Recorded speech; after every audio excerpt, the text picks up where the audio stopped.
চাঁপাইনবাবগঞ্জের নাচলে বৈষম্য বিরোধী ছাত্র আন্দোলনের নেতা রেজওয়ান আহমেদ নাইমের পরিবারের বিরুদ্ধে ষড়যন্ত্র, হুমকি, হেনস্থা ও অপপ্রচারের বিরুদ্ধে সংবাদ সম্মেলন হয়েছে। বুধবার দুপুরে নাচল ডাকবাংলোতে অনুষ্ঠিত সংবাদ সম্মেলনে ঘটনার সুষ্ঠু তদন্ত ও পরিবারের নিরাপত্তার দাবি জানান ঢাকার গুলশান থানার বৈষম্য বিরোধী ছাত্র আন্দোলনের অন্যতম সংগঠক রেজওয়ান আহমেদ নাইম। সংবাদ সম্মেলনে তিনি বলেন, নাচলের খেসবা গ্রামে প্রতিবেশী আনারুল ইসলাম কয়েক মাস ধরে আমাদের বসতবাড়ির জায়গা দখল করে দোকানঘর নির্মাণ করছে। এ নিয়ে এসিল্যান্ড অফিসে অভিযোগ দিলে কাজ বন্ধের নির্দেশ দেয়। মৌখিকভাবে আমার বাবা বাধা দিতে গেলে মারধরের চেষ্টা, প্রাণনাশের হুমকি দেয় আনারুল, তার ভাই মনিরুল ও তাদের লোকজন। এ নিয়ে থানা জিডি করা হলেও এখনো হুমকি ও ভয়ভীতি দেখাচ্ছে তারা। তিনি আরো বলেন, গত 26শে মে গভীর রাতে নিজেদের গোয়াল ঘরে আগুন লাগিয়ে আমার পরিবারের নামে আগুন দেওয়ার মিথ্যা বানোয়াট অভিযোগ দিচ্ছে তারা।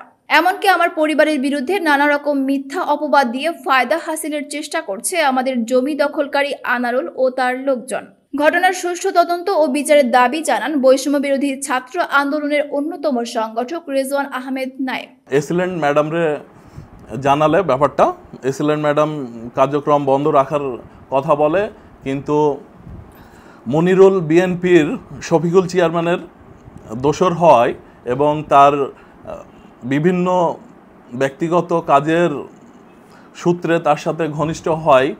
বিএনপির প্রভাব দেখায় মনিরুল সবসময় মারধরের এবং জোরপূর্বক কাজ করার চেষ্টা করার প্রক্রিয়া রাখে এবং সেই ক্ষেত্রে দেখা যায় যে আবারও তারা জোর করে দোকান স্থাপনের চেষ্টা করে এবং দুই একটা পিলার আমার জমির ওপর স্থাপন করে। তারা আইনি কোনো বাধা মানে না, বিএনপির দোসর এবং বিএনপির ক্ষমতার প্রভাব দেখাচ্ছে।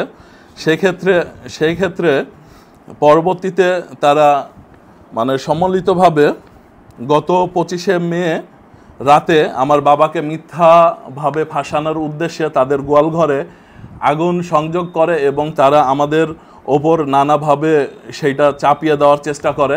জায়গা জমির যে সূত্রকে কেন্দ্র করে আমার ওপর যখন অন্যায় অত্যাচারভাবে কুকত্ব ভাষায় গালিগালাজ এবং লাঠি ইটপাটকেল নিয়ে ছোটাছুটি করলো, আমি কিন্তু থানায় একটা আমার জীবনের নিরাপত্তার জন্য সাধারণ ডায়েরি করি।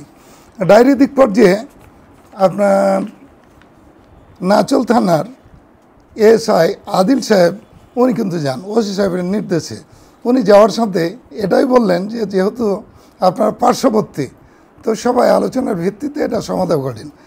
তা আমি ওই জায়গায় কী বলবো, আদিল সাহেবকে যে কুকাত্ত ভাষায় কথা বলেছেন যে আপনি কোর্টে যান আর টিউনোর কাছে যান আর এসিল্যান্ডের কাছে যান, যেখানে খুশি সেইখানে যান, আপনাকে কে যে এই জায়গায় ডাকছে। ওই পুলিশ মহোদয় একাই ছিলেন, উনি কিন্তু ওখান থেকে বেজ্জত হয়ে চলে আসছেন। পুলিশকে যদি হুমকি দিতে পারে আমার জীবনের নিরাপত্তা কি আছে?